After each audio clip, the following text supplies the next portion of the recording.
1.300 menores con altas capacidades. Es la estimación que se hace en Castilla y León, aunque la dificultad para detectar estos casos indica que habría muchos más. No se localiza ni el 0,5%. ¿Qué tal? Buenas tardes. Lo importante, dicen los expertos, es diagnosticarlo de forma rápida para evitar así posibles casos de bullying. La mayoría de casos confirmados de niños con altas capacidades se dan en niños, en hombres. Varones de alta capacidad son identificados porque dan guerra, no porque busques una alta capacidad, mientras que las niñas, en la mayoría de los casos, como se adaptan mejor y no plantean problemas, nadie mira para ellas. Veremos qué papel juega la inteligencia artificial en el ajedrez. Este fin de semana en León se reúnen las mentes más brillantes de este juego y en donde la tecnología será crucial. Están acostumbrados a trabajar con una inteligencia artificial que no deja errores. Entonces el jugador aprende también, ¿no? Y se hace cada vez más fuerte, más preciso, ¿no? Eso sí va a pasar, van a cambiar también los ritmos del ajedrez, que se van a acelerar. Hablaremos de una reforma que permite a las empresas pedir el certificado de delitos sexuales de sus empleados, dando ellos el consentimiento. Suele darse en empleos donde hay contacto con menores o personas dependientes. Antes se tardaba meses y ahora en cuestión de minutos, con un acceso digital, se puede acceder a ese certificado. Para poder acceder a ese trabajo sigue siendo necesario. Entonces, en esos casos de negativa, es el trabajador el que tiene que solicitarlo. Los precios volvieron a crecer en el mes de abril 1/10 y seguimos notándolo en la cesta de la compra. Patatas, zanahorias y lechugas fueron los alimentos que más se encarecieron. En el otro lado de la balanza, limones, fresas o naranjas. ¿Se imaginan poder casarse en lo alto de un alcázar del siglo XV? Pues ahora será posible por un precio de 2.000 euros. Ocurre en la comarca burgalesa de Las Merindades. Luego lo vemos.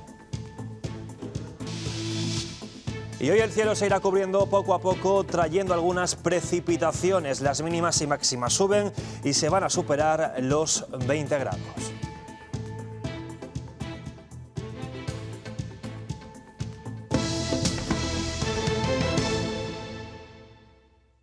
Lo dijimos, ojalá que no, ojalá que no. Pero luego ya adentrándonos en este mundo, pues dijimos... ¿Y por qué no? ¿Y por qué no? Ya sabiendo lo que es, pues venga, vamos a aprender. Son palabras de los padres que tienen niños con altas capacidades. Según varios estudios, 1 de cada 10 menores posee alta capacidad intelectual, pero no llega a detectarse ni un 0,5% de los casos. Entre ellos, un 70% son niños frente a un 30% de las niñas. Según los expertos, para no caer en el fracaso escolar o en el bullying, es importante dar con un diagnóstico temprano. Los niños empiezan a dar señales de que cuentan con altas capacidades desde muy pequeños. Nosotros nos poníamos a leer con ella un cuento y te lo recitaba sin saber leer. Llega a casa y te dice, mamá, ¿a mí por qué el profesor me está enseñando a leer si yo ya sé leer? En esos casos, lo más fiable es realizarle una prueba para salir de dudas. Lo mejor es que los padres acudan a un centro especializado o pidan la evaluación en el centro escolar, porque la única forma fiable realmente para poder identificar a una persona de altas capacidades es realizarle unos test.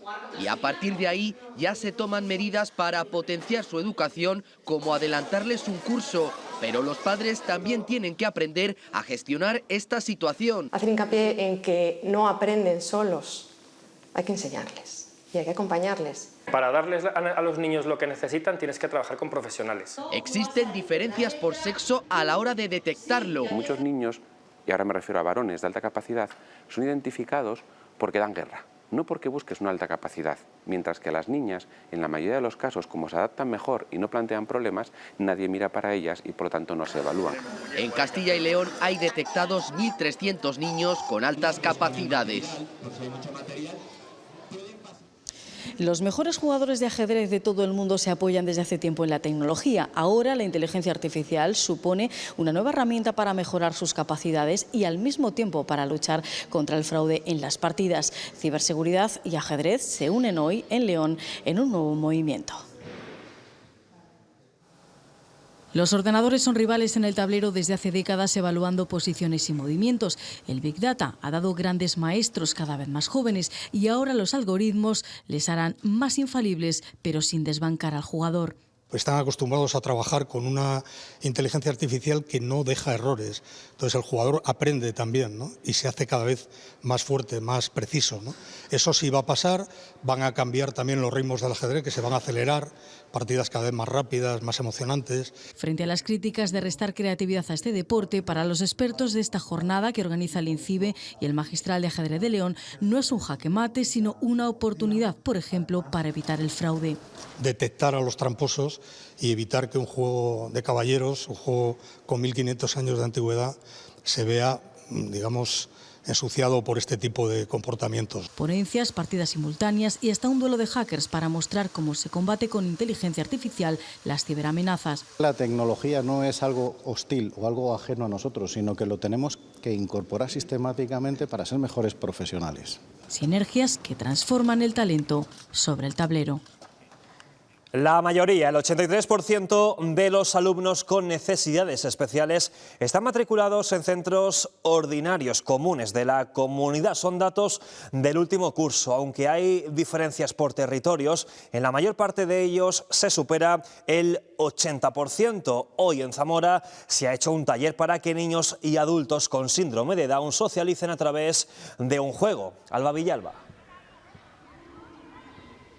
La integración social sin duda pasa por edades tempranas cuando aprenden que todos somos iguales y eso es lo que pretende este taller. A través de juegos por equipos aprenden y socializan entre personas sin discapacidad y personas con síndrome de Down para demostrar que no existen barreras y que todos pueden vivir y convivir en una sociedad en la que no existen límites.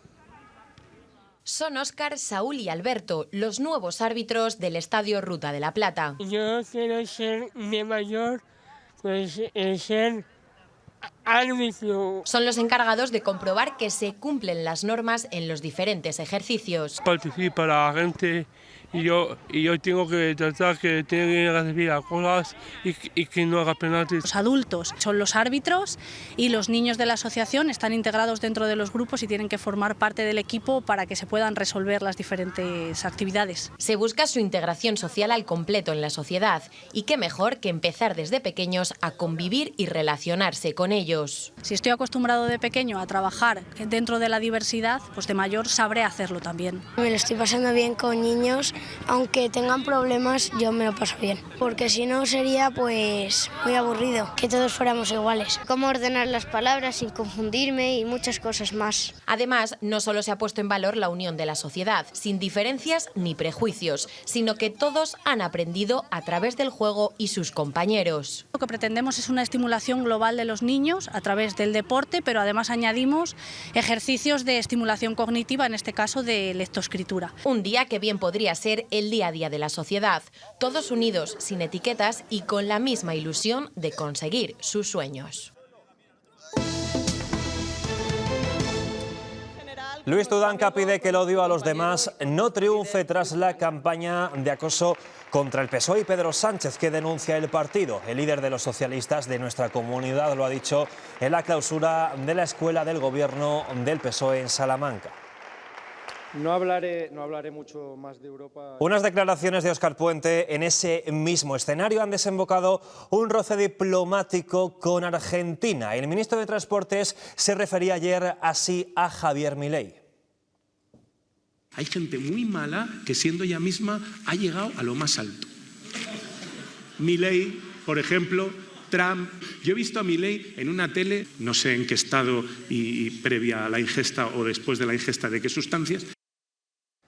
Bueno, pues esas palabras no han gustado en Buenos Aires. El presidente argentino ha respondido con este comunicado en el que afirma que Pedro Sánchez ha puesto en peligro a las mujeres españolas por permitir la inmigración ilegal. Además, acusa al presidente del gobierno de poner en peligro la unidad de España y dice que tiene problemas más importantes sobre los que ocuparse, como las acusaciones de corrupción contra su esposa Begoña Gómez.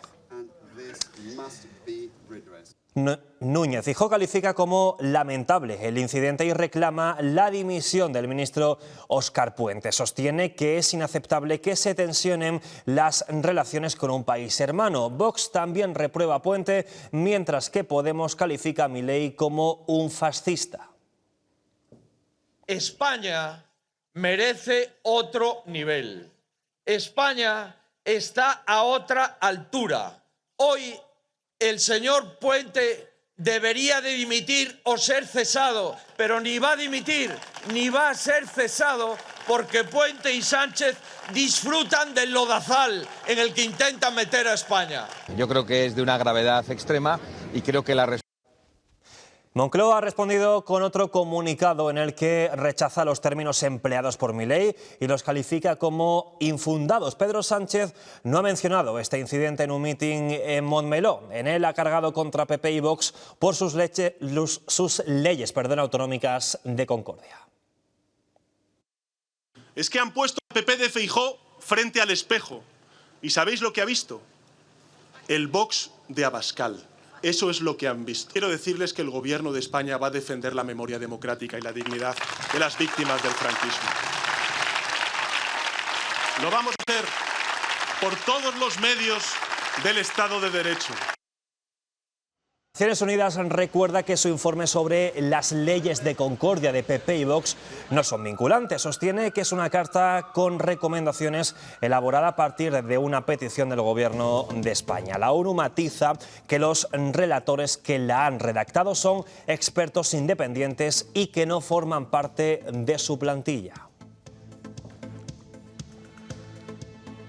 Felipe VI ha vuelto a jurar bandera en la Academia General Militar de Zaragoza. El rey ha renovado así este compromiso con las Fuerzas Armadas 40 años después de su ingreso en este centro militar. Lo ha hecho con la princesa Leonor como testigo en calidad de cadete.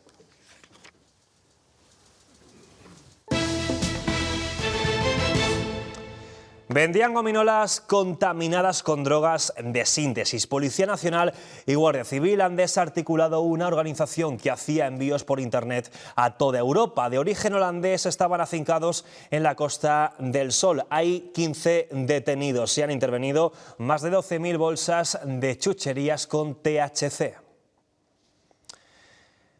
Las empresas podrán consultar de forma inmediata el certificado de delitos sexuales con el consentimiento del trabajador. Con la nueva reforma se agiliza así el proceso y se intenta blindar la seguridad de espacios concretos como aquellos donde hay menores.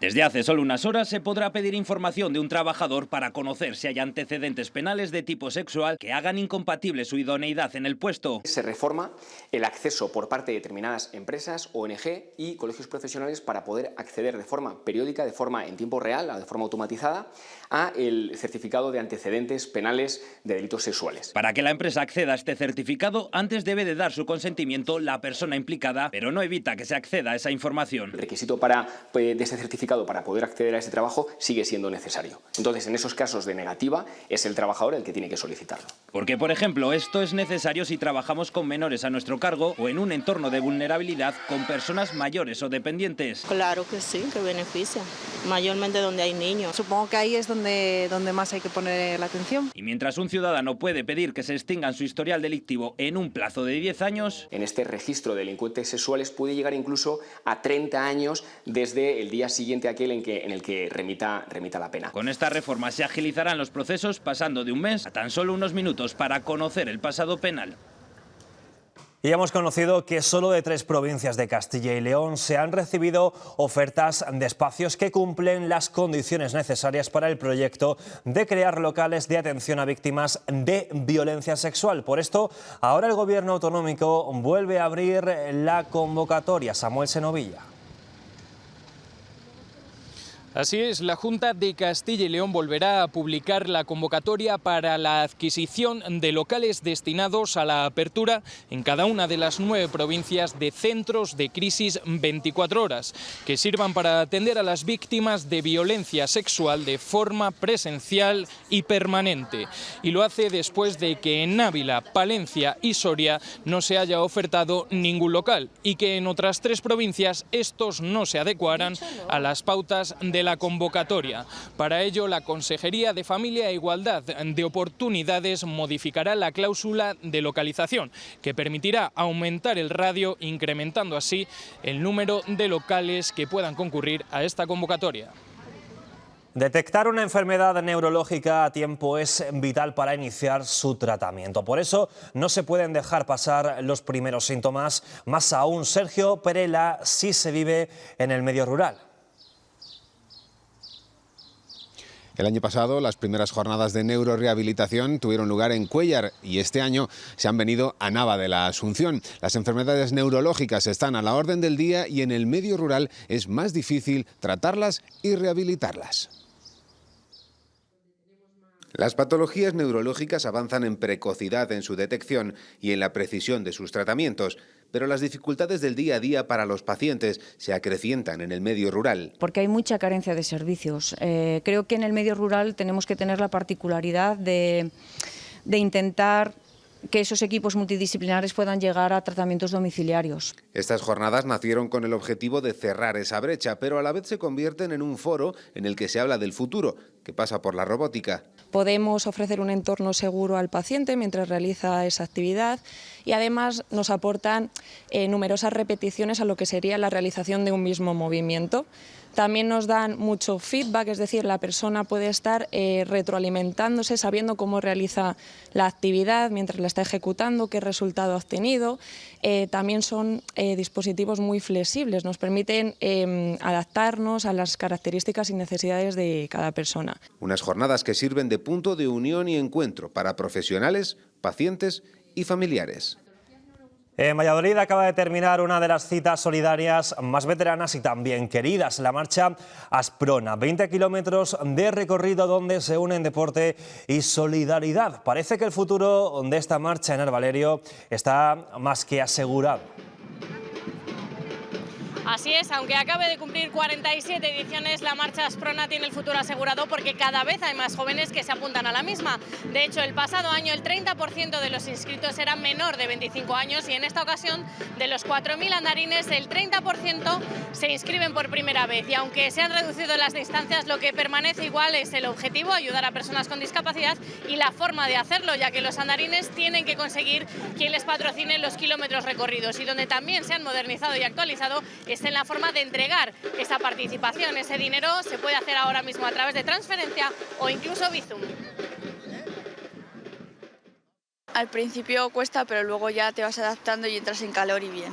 Yo tengo muy buenos recuerdos de cuando era chaval y lo hacía, y quiero que mis hijos también les tenga. Sí, la gente se sigue apuntando. Bastante más gente joven, aunque yo creo que personas mayores vienen, no se lo pierden. Para mantenerte lo que es activo y sobre todo para que no se olviden de esas personas que lo necesitan. Muy bien, porque ayudamos.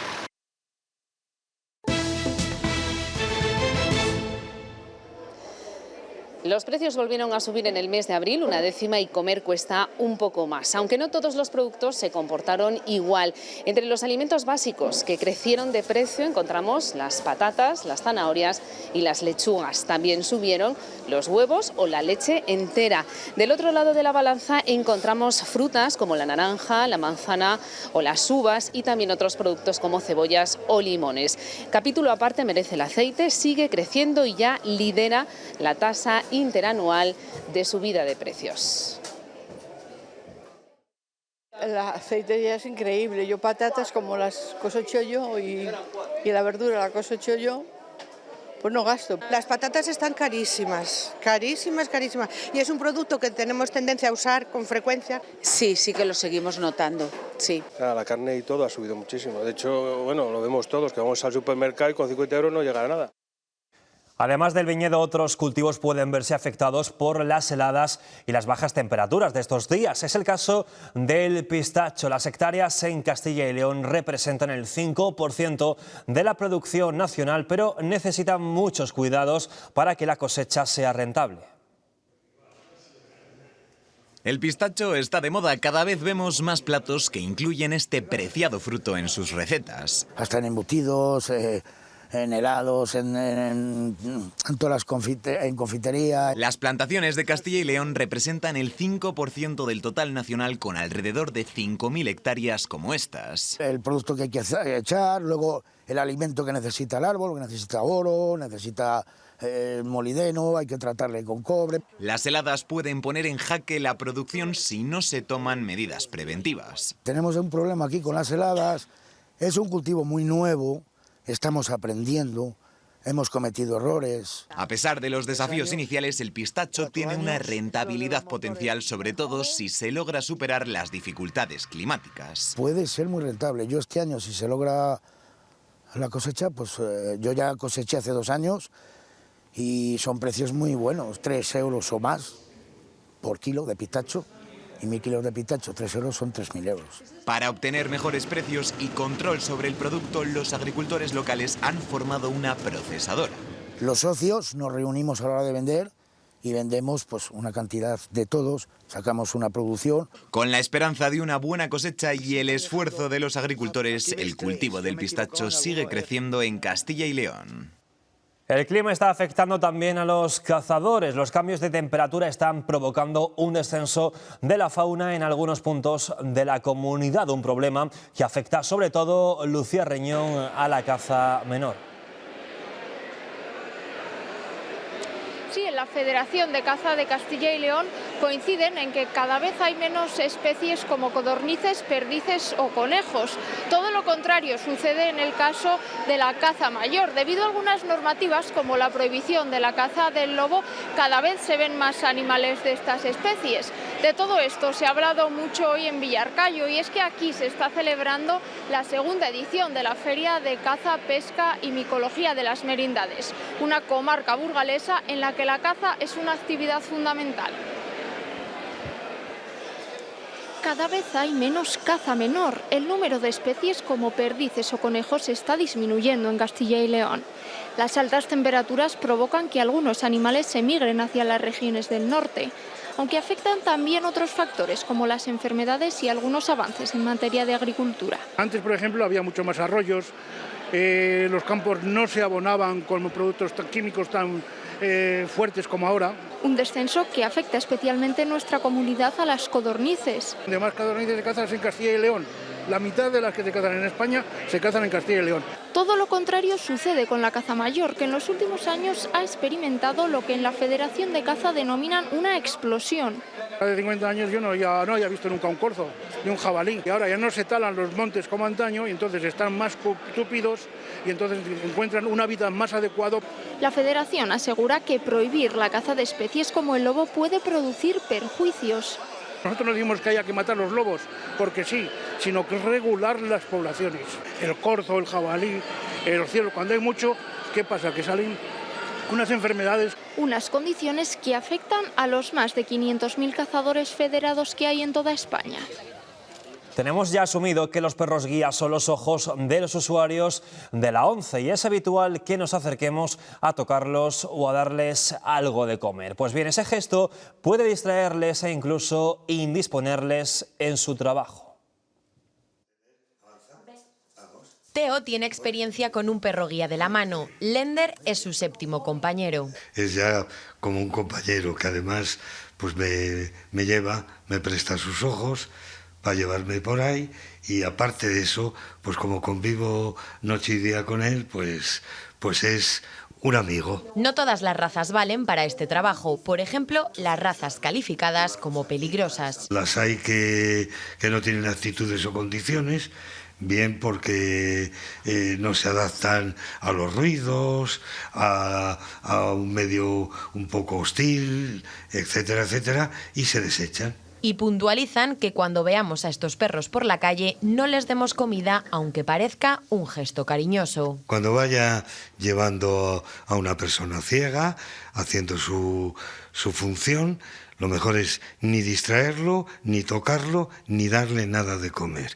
Pero no darle nada de comer en un establecimiento, en un bar, porque le puede ir mal y porque además el perro se acostumbra a pedir y eso no es bueno.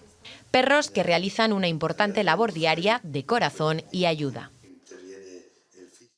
El departamento de IMAX de Vivesoy dice que como cultivan solo en España, son más sostenibles. Vamos, que para qué traerlo de fuera si lo tenemos aquí bien bueno. ¿Qué departamento? Eso digo yo. Y ahora prueba la nueva Vivesoy Centeno. Vivesoy, más cerca, sabe mejor. Ahora que se va acercando el tiempo de las bodas, ojo a esto, se pueden celebrar en una fortaleza del siglo XV en la comarca burgalesa de las Merindades. El Ayuntamiento de Medina de Pomar permite desde ahora casarse en la terraza del Alcázar de los Condestables. Desde ahora, en Medina de Pomar, la marcha nupcial también podrá sonar aquí.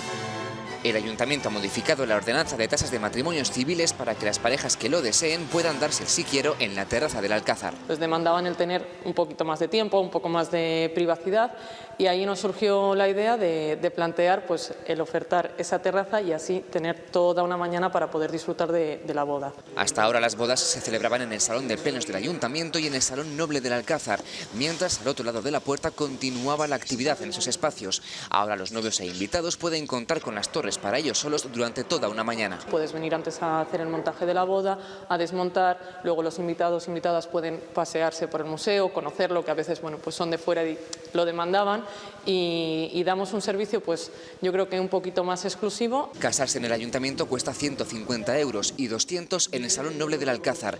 El precio de disponer de las torres al completo toda una mañana es de 2.000 euros. Los precios son los mismos para empadronados y no empadronados. Pueden venir a las 9 de la mañana, organizar todo tranquilamente, a puerta cerrada, tendrían el personal del museo disponible. Los novios pueden llegar y aparcar el coche o lo que traigan, que suele ser como un poco más bonito ese día, en la plaza del Alcázar, y ya entrarían a disfrutar de la celebración. De momento no hay ninguna boda prevista aquí, pero quien tenga reservado otro espacio puede cambiarlo por este.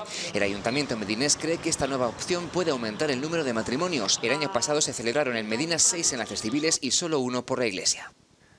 Por primera vez el Premio Internacional de Fotografía Humanitaria Luis Baltueña cae en Soria. Una de las finalistas es Ana Surinyach. Con su proyecto Mar de Luto pretende denunciar las desapariciones de los inmigrantes que mueren en el mar.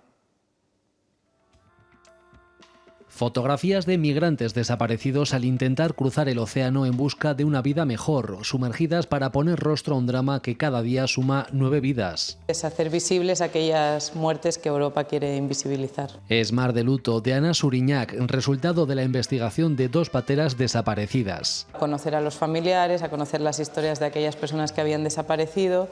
La fotógrafa tuvo que aprender submarinismo para captar las imágenes a 20 metros de profundidad. Voy a coger las imágenes con las que los familiares los buscan y las sumerjo en las aguas donde estas personas han desaparecido. No hacer estas imágenes siempre de la persona que emprende un proceso migratorio sufriendo en un barco de rescate. Maimuna es una de las protagonistas. Desapareció tras embarcar hacia Canarias desde Senegal. Estas desapariciones que quedan en un limbo que nadie busca, los familiares no tienen una ventanilla oficial a la que ir a preguntar o donde puedan denunciar.